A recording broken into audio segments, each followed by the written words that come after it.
नमस्कार. पोटोबा या आपल्या यूट्यूब चॅनलवर मी आणि माझी आई आपल्या सगळ्यांचे हार्दिक स्वागत करतो. आज आपण बनवणार आहोत शिंगाड्याच्या पिठाचा पराठा. त्यासाठी लागणारं साहित्य खाली डिस्क्रिप्शन बॉक्समध्ये दिलं आहे. तर आता आपण कृतीकडे वळणार आहोत. तर सर्वप्रथम आपण एका बाउलमध्ये 1 कप शिंगाड्याचं पीठ घेतलं आहे. जिरे घेतले आपण 1 टीस्पून.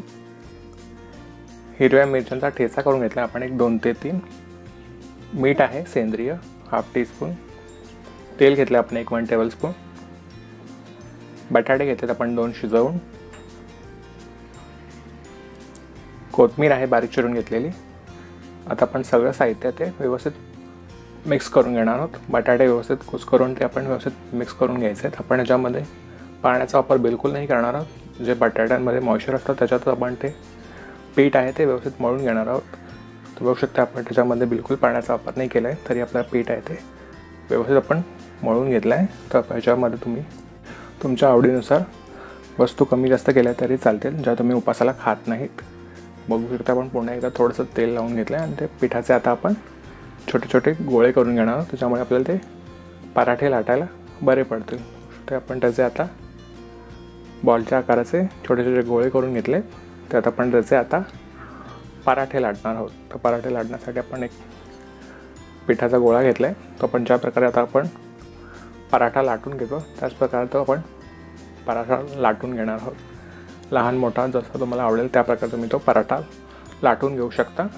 पण इथे मीडियम आकाराचेच पराठे लाटले आहेत. त्यात आपला पराठा तयार आहे. तर आता आपण तो शेकवून घेणार आहोत. त्यासाठी आपण पॅनही गरम करून घेतला. तर पॅनवर आता आपण पराठा घालून 1 मिनिटाने तो दुसऱ्या बाजूने परतून घेणार आहोत. दुसऱ्या बाजूने थोडंसं तेल लावून तेल तूप जे तुम्ही उपासात खाता ते लावून तुम्ही ते 1-2 ते 3 मिनटं व्यवस्थित शेकवून घ्यायचं आहे. दुसऱ्या बाजूने आपण त्याच्यावर थोडंसं तेल लावून घेणार आहोत. तर अशा प्रकारे आपण तो आता पराठा आहे तो व्यवस्थित शेकवून घेणार. दोन्ही बाजूने व्यवस्थित मस्त असा आपला पराठा दिसत आहे. आपले पराठे आता ऑलमोस्ट रेडी आहेत. ते आता आपण एका प्लेटमध्ये काढून घेणार आहोत. अशा प्रकारे आपला शिंगाड्याच्या पिठाचा पराठा तयार आहे.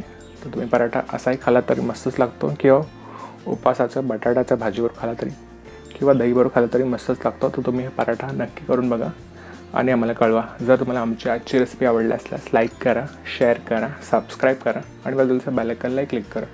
त्यामुळे आमच्या नवीन येणाऱ्या सगळ्या व्हिडिओचे नोटिफिकेशन तुम्हाला मिळत राहतील. चला तर मग भेटूया पुढच्या व्हिडिओत. तोपर्यंत धन्यवाद.